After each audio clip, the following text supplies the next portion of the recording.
ka-earphones. Ayan.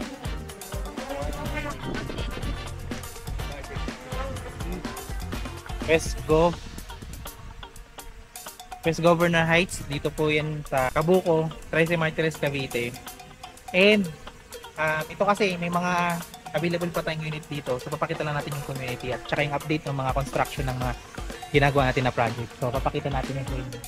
Mag-start tayo sa bandang gate po ng subdivision, and then makikita na rin po natin yung community kasi po dito po pag patapos na po yung down payment tsaka po yung ginagawa yung ating unit. So yan, makikita po natin yan.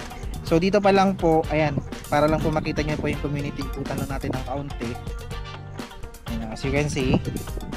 So yung mga bakante po dyan na lupa, may iba pong plano dyan, pero at the same time po may mga pre-selling units pa tayo. Yun po yung ipapakita po namin sa inyo. So meron tayo dyan, ipapakita rin po namin sa video po na ito yung daanan natin from the highway din, and then yung mga updated, yung mga available units, at least makita nyo lang po saan yung posisyon ng property na po. So ayan po. So akit lang po tayo ng kaunti, and then mag start po tayo sa gate. Yung isa po na nakita natin, Las Brisas naman po yan. Maganda po yung project mo na yun because single attached din siya, mas malaki-laki po yung lot area niya at saka yung floor area.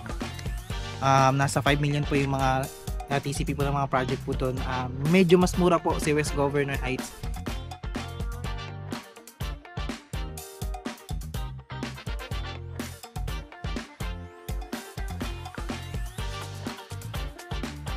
Makikita nyo dito sa project, konti na lang yung mga wala nakatayong bahay. Makikita nyo na rin po yan, yung development mismo.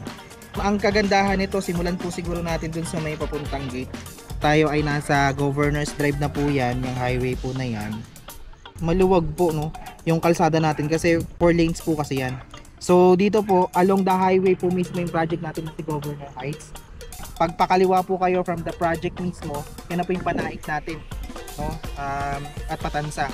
At pakana naman po kayo, ayan, makapansin nyo po dito, yan na yung papunta po ng city proper natin ng Trece. Mapakalapit po, nandiyan na rin po yung SM at mga establishments, schools, hospitals, lahat po ng kailangan natin sa pang-araw-araw. Anyway, balik po tayo dito sa project. So as you can see po, ayan po yung papasok natin. Maluwag po yung project, lalo po sa main road po natin. At mapapansin po natin na ganda po yung community. So pasukin na po natin yan dito. As you can see po, may iba pong bahay po na iba na itsura. So hindi naman sila ganun kahigpit sa design. Magkasabit lang po tayo ng plano. Pero yung mismong bahay, solid na solid po. Conventional po ang pagkatayo po nila dito. Kaya po matibay po ang bahay. May poste, may biga. And kung mapapansin nyo, meron lang po mga block na may tinatayo pa rin po yung mga may tatayo pa po tayo ng mga unit dyan. No? Meron din po silang deep well. Ayan kung mapapansin nyo. And dito po, ayan, ang ganda talagang pag yung property talaga, hindi siya magkakadikit. Kasi po single attached po yung mga unit po natin. Ayan. Ayan lang naman po. So manggaling naman tayo dito sa bandang dulo. Papasok. So ayan, dito, kitang-kita po yung community natin, napakaaliwalas. And ayan na po, itatrack lang po natin yan sa mga papapakita ko po din sa screen. Kita nyo lang po dyan na small community lang din naman po siya. And ayan, i-flash ko rin po sa screen yung mapa natin at yung mga available natin as of now. No, ngayon po ay August 2025. So dyan makikita nyo na po yung mga available units. May mga RFO din po tayo dyan. Alam ko po dito banda dito sa gilid na to, may RFO po dyan. Yang tinutumbok po natin, may RFO unit po dyan, malapit po dyan sa basketball court. Pwede nyo po rin yan i-check. Maliit lang ang community and madali lang po yung paglabas. And ayan lang, para mabigyan ko po kayo ng update at kung gaano po siya kaganda yung project natin na ito. Imagine along the highway na single attached, complete turnover, 3 million lang po ang contract price po nito. So yan po, bigyan ko lang po kayo ng update sa project po natin na ito. Kasi po tayo dito ay malapit na rin po maubos yung mga unit natin.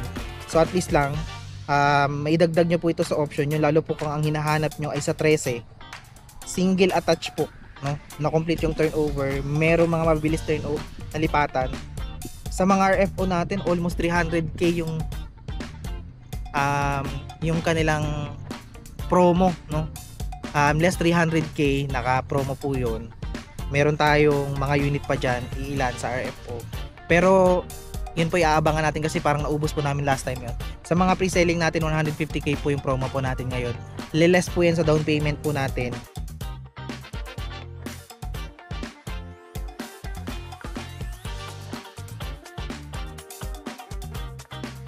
So pag-usapan po natin yan sa inyong mga inquiry. Ayan lang po, ipapakita ko lang po sa inyo yung kagandahan po ng project po natin na ito. Yan. Ito po kasing katabi niya, yan na po ay ang phase 2 po natin ng Westco. So yan lamang guys, at least makita nyo lang po na kung gaano kaganda yung project natin na ito. And bigyan ko na rin kayo ng update mismo dito sa project. Meron kayong mga katanungan, you can contact us sa number po na makikita nyo sa screen at nandyan din po yung aming Facebook page.